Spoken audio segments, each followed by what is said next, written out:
Bonsoir mesdames, mesdemoiselles et messieurs et bienvenue à ce journal dont voici les principaux titres. Le Sénat adopte le projet de loi portant contrat-programme entre la Mauritanie et l'Établissement national de l'entretien routier pour la période 2016-2018.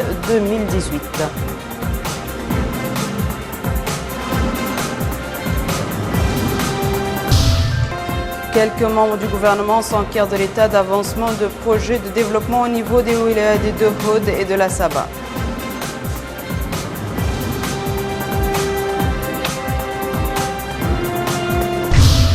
Des dizaines de morts dans des attentats en Côte d'Ivoire et en Turquie.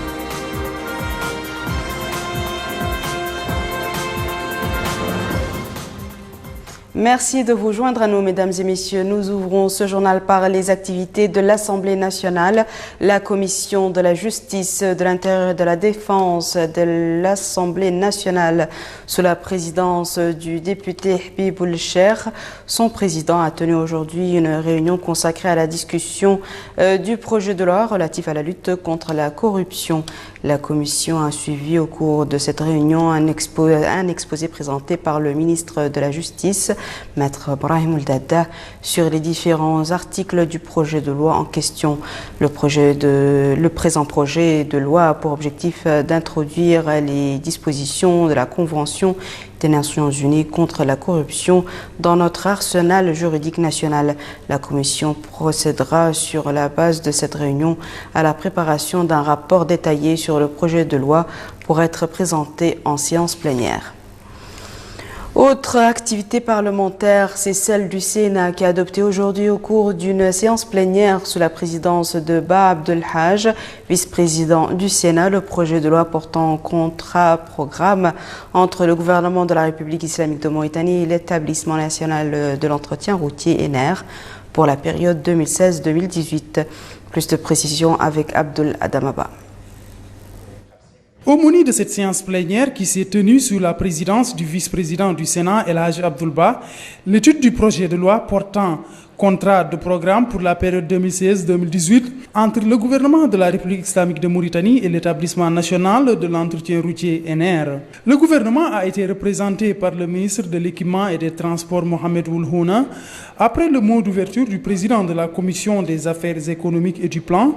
Le ministre de l'Équipement et des Transports a mis en exergue l'intérêt accordé par l'État à son patrimoine routier, ce qui, dit-il, a conduit à la conclusion de 5 contrats-programmes qui s'étalent sur la période 2001-2015 avec l'Établissement national d'entretien routier ENER. Ce qui, toujours selon le ministre de l'Équipement et des Transports, après évaluation, a permis à l'ENER d'acquérir un savoir-faire dans le cadre des techniques de maintenance routière. Il a par ailleurs affirmé que le coût global nécessaire pour la maintenance du réseau routier de façon convenable et durable tout au long de ce programme a été estimé à 18 milliards d'ouguiyas et sera entièrement pris en charge par l'État mauritanien. Les sénateurs qui ont pris la parole à la suite du ministre de l'Équipement et des Transports sont revenus sur les efforts déployés par le gouvernement pour le développement du réseau routier. Dans ce cadre, ils ont demandé des explications concernant l'état d'exécution de certaines infrastructures routières, dont celle de l'autoroute Nouakchott-Boutelmit, Attar-Tijdja, Nouakchott-Rosso, etc. Ils ont en outre évoqué la nécessité d'accorder la priorité aux sociétés nationales de construction des routes afin de permettre à ces entreprises de disposer d'un savoir-faire dans ce domaine. Les sénateurs ont enfin adopté ce projet de loi.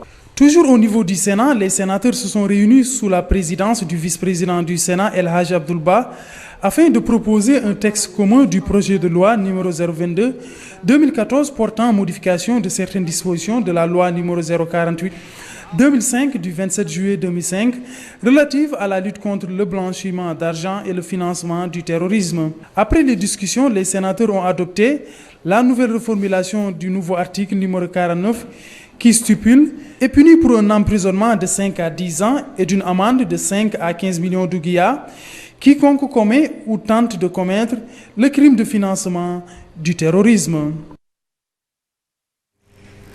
Direction à présent la wilaya du Hod Sharqi où le ministre de l'Habitat, de l'Urbanisme et de l'Aménagement du Territoire, M. Seydna Al Sidi Ould Jeilani, a visité les travaux en cours pour la construction de bâtiments publics dans la ville de Nema. Compte rendu de Moussa Ndiaye. pour s'informer sur l'état d'avancement des travaux de certains projets relevant de son département, Anema, capitale régionale de la wilaya du Hod Sharqi. Le ministre de l'Habitat, de l'Urbanisme et de l'Aménagement du Territoire, M. Sidi Ali Ould Sidi Ould Jailani, s'est rendu au chantier du lycée d'excellence de la ville.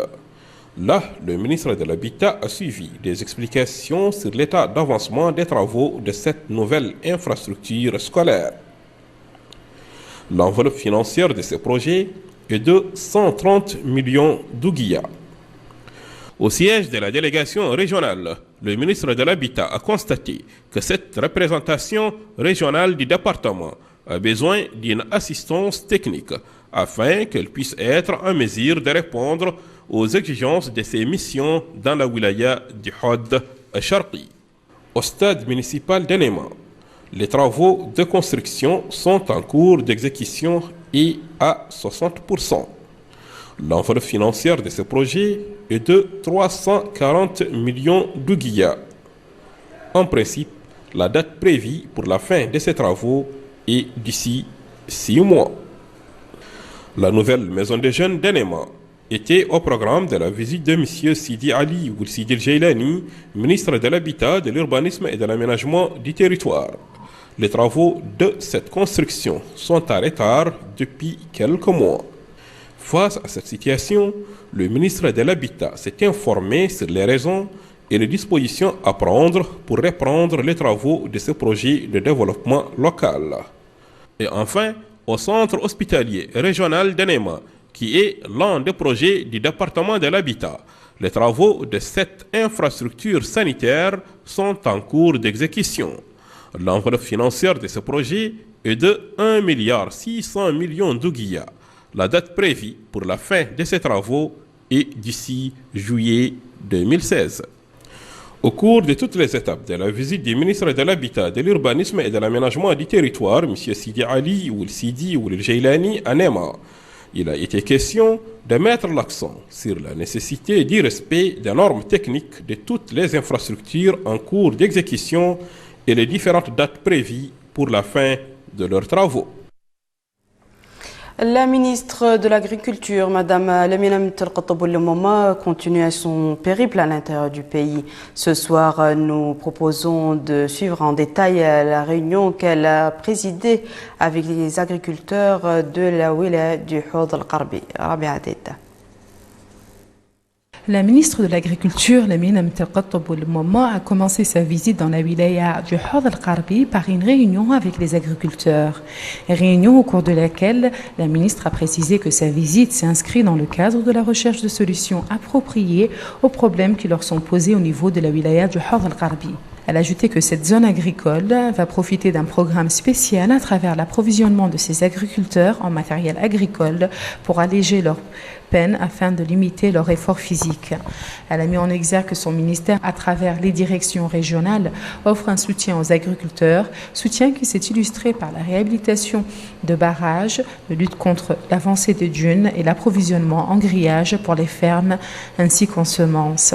Les agriculteurs ont évoqué les problèmes auxquels ils font face dans leur wilaya. Ils ont par ailleurs remercié le gouvernement pour l'intérêt qu'il accorde à l'agriculture qui joue un rôle essentiel dans la lutte contre la pauvreté et la lutte contre le chômage. La ministre de l'Agriculture, Lamine Mtelkatoub-Lemoma, a répondu à l'ensemble des remarques et doléances des intervenants, assurant les uns et les autres que le département ne ménagera aucun effort pour résoudre les problèmes posés. Toujours dans la wilaya du Hod al-Qarbi, mais cette fois-ci avec la ministre de l'élevage, Mme Fatma Souena, qui a appelé aujourd'hui au cours d'une réunion les éleveurs de la wilaya à contribuer au développement du secteur. Mohamed Zamzam. Durant son séjour à Ayoun, capitale de la wilaya du Hod al-Qarbi, Mme Fatma Souena, ministre de l'élevage, a visité l'abattoir de la ville d'Ayoun. Sur place, Mme la ministre a été édifiée par rapport au fonctionnement de cet abattoir. La ministre a également visité une pharmacie vétérinaire où elle s'est informée sur l'état des médicaments et leur conformité aux normes pharmaceutiques.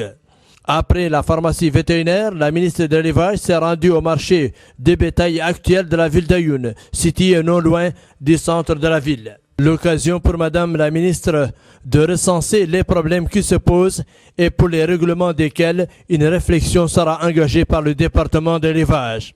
Enfin, la ministre de l'élevage a présidé une réunion à Ayoun qui a regroupé autour d'elle, outre les autorités locales, les chefs des services régionaux, les éleveurs et principaux acteurs de la société civile. L'occasion pour Mme Fatma Mentoussouina de passer en revue la politique de son département dont les principaux axes reposent sur la modernisation des outils de production du secteur de l'élevage tout en se basant sur la rentabilité de notre cheptel qui constitue l'un des piliers de l'économie nationale. Enfin, Madame la ministre de l'élevage s'est rendue au centre de collecte de lait de Chamille qui approvisionne l'usine de lait de Nema. Ici, des explications détaillées inhérentes au fonctionnement de ce centre de collecte ont été fournies à Madame la ministre qui a demandé d'achever les travaux dans les plus brefs délais. Nous restons avec les activités des membres du gouvernement, mais cette fois-ci dans la wilaya du Guidir-Maka. La ministre de la Culture et de l'Artisanat en compagnie du ministre de l'Environnement et du Développement durable ont effectué une visite dans la localité de Djewi, relevant de la commune de Bouans. Les points forts de cette visite sont les peintures rupestres datant de l'ère avant l'islam. Je vous propose d'écouter la déclaration qu'a fait le ministre de l'Environnement et du Développement durable en marge de cette visite. Une visite qui rentre dans le cadre de la campagne qu'elle est en train de mener au niveau national pour la revitalisation de nos valeurs culturelles. Bon, et qui dit valeurs culturelles, valeurs comme patrimoine, effectivement, il y a tous les aspects dedans. Donc je suis venu l'accompagner dans ce sens. Nous avons eu des espaces animaux, végétaux. Maintenant, en termes de sites archéologiques aussi, les techniciens sont là. À travers les témoignages, à travers les images, les informations qu'ils ont pu collecter, nous nous sommes rendus compte qu'effectivement, qu'il y a des endroits qui sont intéressants en termes de conservation des sites historiques. Donc nous sommes en train de travailler ensemble en étroite collaboration avec les ministères de la Culture et de l'Artisanat pour voir ensemble comment essayer de prendre tous ces éléments d'information, les valoriser et essayer de faire comprendre à l'opinion nationale et internationale comme quoi c'est des sites qui devaient être conservés. Les ministres des Affaires islamiques et de l'enseignement originel, de l'habitat, de l'urbanisme et de l'aménagement du territoire, de l'agriculture, de l'élevage, de l'hydraulique et de l'assainissement et de l'éducation nationale ont tenu durant les jours passés des meetings populaires dans les wilayas de Houd et de Lassaba. Meetings consacrés au bilan du gouvernement et à l'écoute des populations locales. Bokar Bailapa. À Nema, ce sont les ministres des Affaires islamiques, de l'habitat, de l'urbanisme et de l'aménagement du territoire, de l'agriculture et de l'élevage qui se sont réunis avec les populations. Intervenant en premier lieu, le ministre des Affaires islamiques et de l'enseignement originel, M. Ahmed El-Heldaoud, a précisé que l'objectif de cette visite est de prendre contact avec les citoyens, recueillir leurs doléances et s'informer de leurs problèmes au sujet des mosquées et mahadras. Lui succédant, le ministre de l'Habitat, de l'Urbanisme et de l'Aménagement du territoire, M. Seydina Ali Ould-Sidi Ould-Jeylani, a énuméré les réalisations de son département en matière de viabilisation des quartiers précaires à Nouakchott, la rénovation de la ville de Tintan en plus des extensions opérées au niveau de plusieurs villes à l'intérieur du pays. Pour sa part, la ministre de l'Agriculture, Mme Lemina Mintirkotob El-Moma, a souligné l'intérêt de cette concertation et rappelé l'importance qu'accorde le gouvernement au secteur de l'agriculture. Elle a indiqué que le développement de la filière maraîchage dans le Houd et la Charqi, soulignant aussi que des fermes pilotes seront créées par son département. Quant à la ministre de l'Élevage, Mme Fatma Mentoussouina, elle a passé en revue les efforts de l'État entrepris pour la promotion du secteur de l'élevage. Elle a souligné que des politiques seront définies pour renforcer son rendement et son impact direct sur les citoyens. À Ayoun, là aussi, une réunion a été tenue avec les populations locales. Intervenant en premier lieu, le ministre de l'Habitat, de l'Urbanisme et de l'Aménagement du territoire, M. Seydina Ali Ould-Sidi Ould-Jeylani, a déclaré que le gouvernement va travailler à la réalisation de plus de 200 forages artésiens, dont une vingtaine dans la wilaya de Houd el-Gharbi. Il a demandé aux populations de soutenir les efforts de l'État dans la lutte contre la sédentarisation anarchique. De son côté, le ministre de l'Éducation nationale, M. Silmoul Sidi El Mokhtar, a rappelé les programmes de l'État en matière de l'adoption de la bonne gouvernance, la lutte contre la corruption et la gabegie, ainsi que la participation des femmes et des jeunes au développement du pays. Enfin, à Kifa, le ministre de l'Hydraulique et de l'Assainissement, M. Ibrahim Oulmbarek Oul Mohamed El Mokhtar, a indiqué que sa visite a pour objectif de s'informer sur le terrain du déroulement des travaux des installations hydrauliques en cours de réalisation, notamment le renforcement du réseau des eaux au niveau de la ville de Kifa, conformément aux orientations du président de la République, M. Mohamed Ould Abdelaziz. L'objectif est de mettre à la disposition du citoyen les services de base, notamment l'eau potable. Il a en outre précisé que 12 forages ont été réalisés et que les autres le seront dans quelques semaines.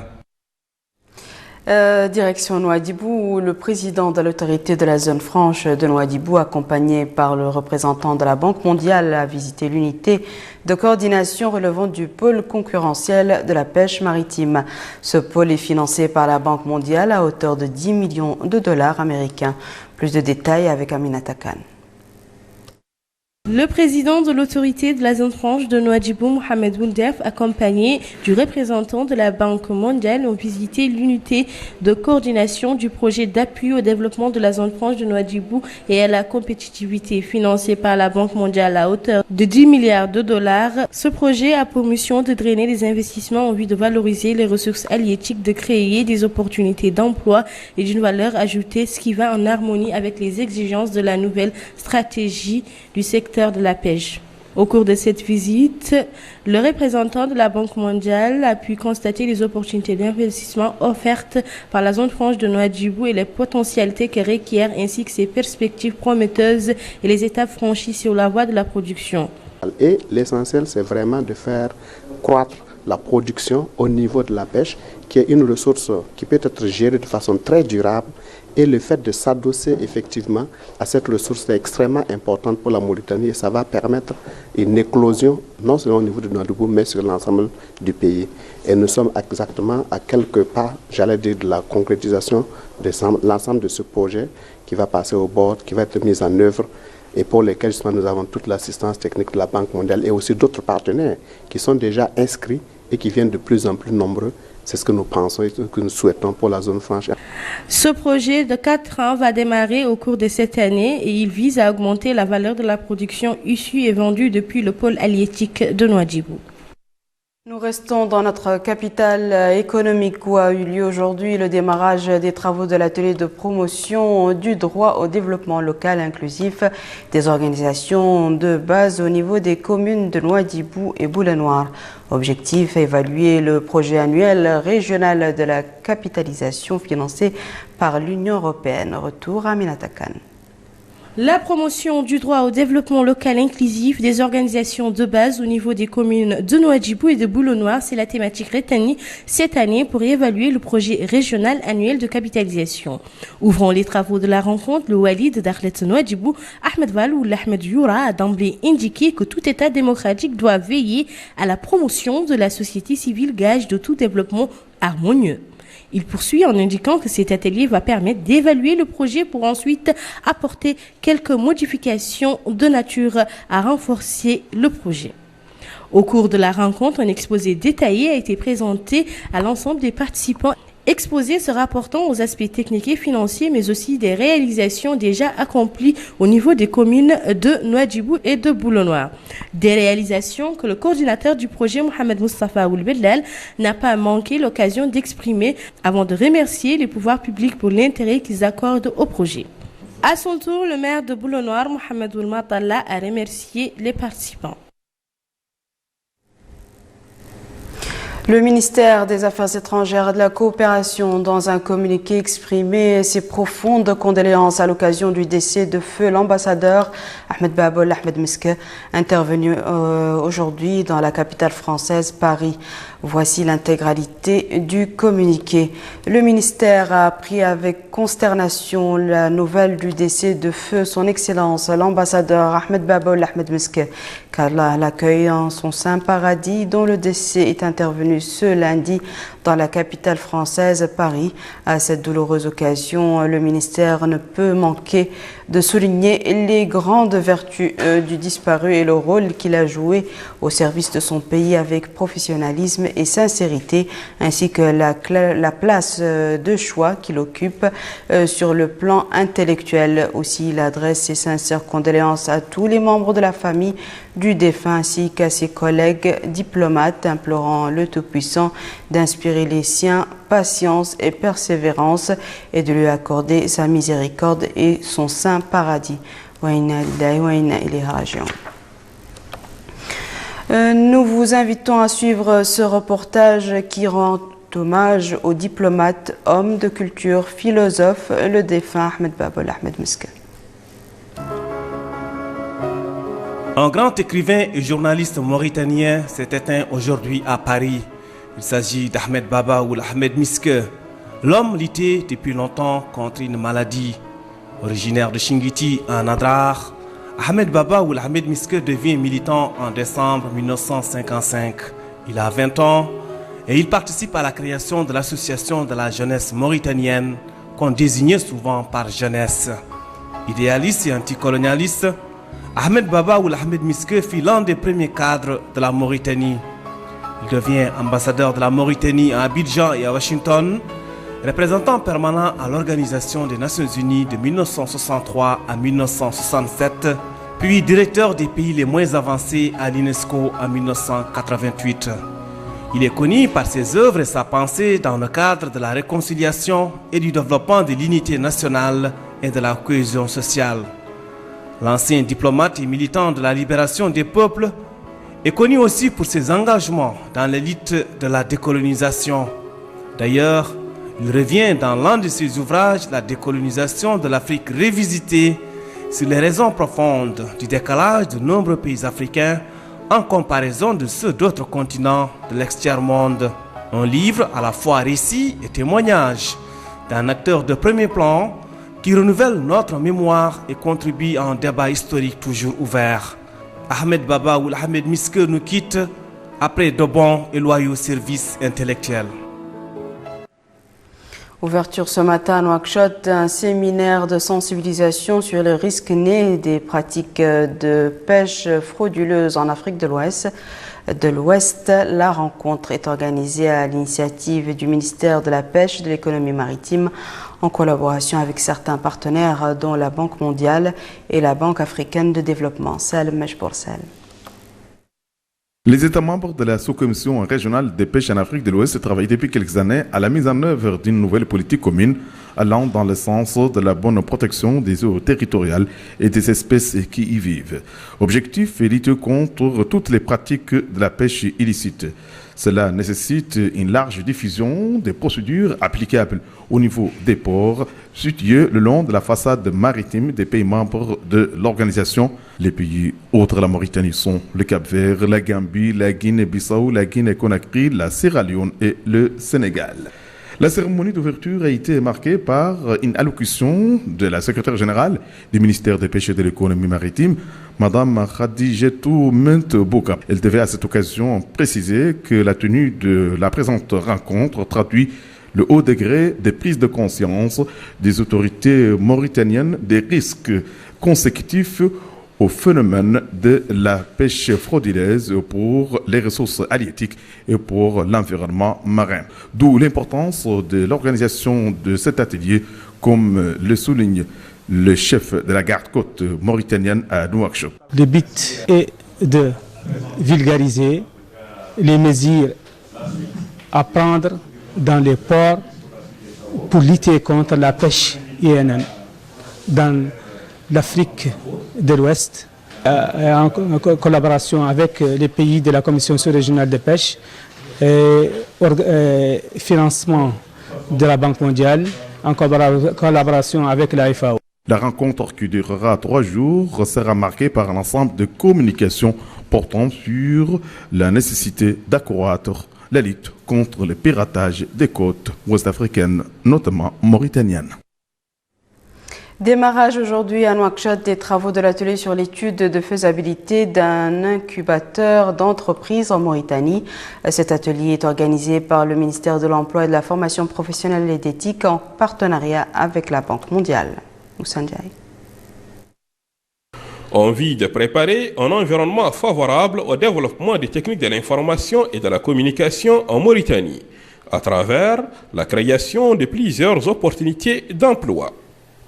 Un groupe d'experts dans ce domaine séjourne à Nouakchott depuis quelques jours pour valider la note de cadrage de l'étude de faisabilité pour la mise en place d'un incubateur des entreprises. C'est dans ce cadre que M. Mohamed Oulhaïba, secrétaire général du ministère de l'Emploi, de la Formation professionnelle et des techniques de l'information et de la communication, a saisi cette occasion pour mettre l'accent sur le rôle que doivent jouer les pays en voie de développement en mettant, dit-il, au profit les moyens et les outils fournis par les nouvelles technologies pour la réalisation de leurs politiques et programmes de développement. Cette étude de faisabilité en Mauritanie se déroule sous la supervision d'un certain nombre d'experts, notamment du CETIC Dakar. Nous sommes là pour mener des études de faisabilité pour la mise en place d'un incubateur TIC à Nouakchott. Donc l'idée en fait de cet atelier, c'est de réunir un petit peu toutes les parties prenantes, échanger avec elles, leur présenter le projet et puis voir avec elles quels seraient potentiellement les partenariats possibles. La création de telles structures en Mauritanie va sans nul doute permettre aux experts d'approfondir leurs études pour le développement de projets de petites et moyennes entreprises émergentes dans le domaine des techniques de l'information et de la communication. L'idée, c'est vraiment de pouvoir recueillir déjà les données macro, puisqu'on parle d'incubateur, donc ça veut dire que c'est un dispositif qui permettrait d'aider les jeunes entreprises à pouvoir se développer, donc les entreprises dans le secteur des TIC, sachant que dans le secteur des TIC, on parle de TIC pour les autres secteurs, c'est-à-dire TIC pour l'agriculture, pour l'élevage, pour la pêche, pour l'artisanat. Donc c'est pas vraiment l'idée de mettre en place des logiciels, mais c'est vraiment utiliser les TIC comme levier de développement. Pour rappel, la mise en place d'un incubateur des entreprises en Mauritanie sera sans nul doute un outil qui contribuera à la création de l'emploi tout en développant les techniques de l'information et de la communication. Démarrage d'un autre atelier à Nouakchott, celui du lancement du projet de développement de la résilience à l'insécurité alimentaire en Mauritanie, financé dans le cadre de la coopération entre la Mauritanie et la Banque islamique de développement. Le projet vise à contribuer à la réduction de la pauvreté et l'insécurité alimentaire dans les zones de ces interventions qui couvrent les wilayas des Dohod, du Gorgol, du Guidimaka et de la Saba. L'atelier de 3 jours profite aux directeurs centraux des ministères de l'Agriculture et des délégations régionales de l'agriculture, de l'élevage et de l'hydraulique et comprend des exposés et des discussions sur le projet et ses objectifs présentés par des experts et des spécialistes. À cette occasion, le chargé de mission au ministère de l'Agriculture, M. Mohamed Oul-Bobat, a indiqué que ce projet tire ses objectifs des stratégies nationales et sectorielles. Une mission de sensibilisation et d'information du ministère des Affaires sociales, de la famille et de l'enfance sillonne plutôt actuellement le Guidimaka, plus précisément Tektak, Darfour, le Beili et le Haraj. La mission a procédé au cours de son séjour dans la wilaya à la distribution de produits alimentaires, à la réalisation des consultations médicales suivies de distribution gratuite de médicaments. Cette visite s'inscrit dans le cadre de la décentralisation des festivités du 8 mars 2016 sur l'ensemble du territoire national. Le parti de l'Alliance nationale démocratique a inauguré hier soir le nouveau siège de son parti dans la Muqata'a de Dar Naïm relevant de la wilaya de Nouakchott Nord. Le président du parti, M. Yacoub Boulmouine, a appelé à l'occasion de l'ouverture du siège de son parti politique tous les Mauritaniens à se retrouver autour de la même table des négociations, affirmant que la situation que traverse le pays ne peut être surmontée qu'en prenant les valeurs de l'ouverture et de la réconciliation. Le leader politique a ajouté que cette situation ne peut être résolue qu'à travers le dialogue. Le réseau des femmes journalistes de Mauritanie a organisé à l'occasion de la Fête internationale de la femme une cérémonie de distinction de femmes modèles hier soir. La présidente du réseau, Mariam Toumoud, a à cette occasion indiqué que la femme mauritanienne a contribué activement au développement de la société au niveau de tous les domaines. À cette occasion, elle a remercié la communauté urbaine qui, année après année, encourage la femme mauritanienne. Elle a demandé à la société publique de consacrer une journée internationale pour primer les femmes journalistes. La cérémonie a été marquée par des interventions parlementaires, de présidents d'ONG, de maires, de journalistes, d'anciens ministres actifs dans la société civile. L'association Al-Moutameyizine pour l'unité et la construction a organisé hier soir dans la Moqata de Riyad une soirée culturelle qui rentre dans le cadre des festivités commémorant le 8 mars. Cette soirée a été marquée par des interventions qui retracent le rôle joué par la femme dans notre pays. Les réalisations au profit des femmes mauritaniennes ont elles aussi été énumérées. Nous clôturons ce journal par l'actualité internationale en bref et en images avec Amina Abdelaziz. En Côte d'Ivoire, 15 civils et 3 membres des forces de sécurité ont été tués hier dans l'attaque djihadiste contre la station balnéaire de Grand Bassam, près d'Abidjan. Dans sa revendication diffusée dimanche soir, Al-Qaïda au Maghreb islamique, AQMI, avait indiqué que les auteurs de l'attaque étaient 3. Les assaillants ont tiré sur les occupants de l'Étoile du Sud, un grand hôtel pris d'assaut par les expatriés en cette période de canicule. L'attaque a provoqué des scènes de cohue sur le pont séparant la zone touristique visée, le quartier France qui marque l'entrée de la vieille ville. Le président Alassane Ouattara, qui s'est rendu sur les lieux à une vingtaine de kilomètres à l'est d'Abidjan, a dénoncé une attaque terroriste. En Turquie, au moins 34 personnes ont été tuées et 125 autres blessées dans un attentat à la voiture piégée hier soir en plein centre d'Ankara. Un peu plus de 3 semaines après une précédente attaque suicide qui avait déjà fait 29 morts dans la capitale turque. Le véhicule piégé a explosé à 18h45 heure locale à un arrêt de bus de la très fréquentée place Kizilay en plein cœur d'Ankara qui abrite de nombreux commerces et où passent plusieurs lignes de bus et de métro. Plusieurs bus et de nombreux véhicules ont été totalement détruits par la puissante déflagration. On déplore 34 morts et au moins 125 étaient blessés, dont 19 se trouvaient hier dans un état jugé sérieux. L'attentat n'a pas été immédiatement revendiqué, mais son mode opératoire se rapproche d'un autre attentat suicide à la voiture piégée qui a visé le 17 février à Ankara, non loin de la place Kizilay. Des cars transportant du personnel militaire et fait 29 morts. Voici à présent, mesdames et messieurs, le rappel des titres. Le Sénat adopte le projet de loi portant contrat-programme entre la Mauritanie et l'Établissement national de l'entretien routier pour la période 2016-2018. Quelques membres du gouvernement s'enquèrent de l'état d'avancement du projet de développement au niveau des wilayas de Houd et de la Saba.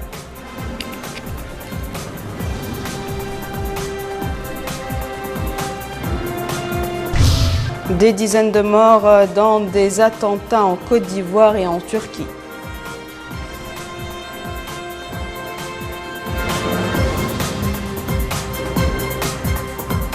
C'est la fin de ce journal, mesdames et messieurs. Merci à vous de nous avoir suivis. Merci de votre fidélité. À très bientôt, Inch'Allah.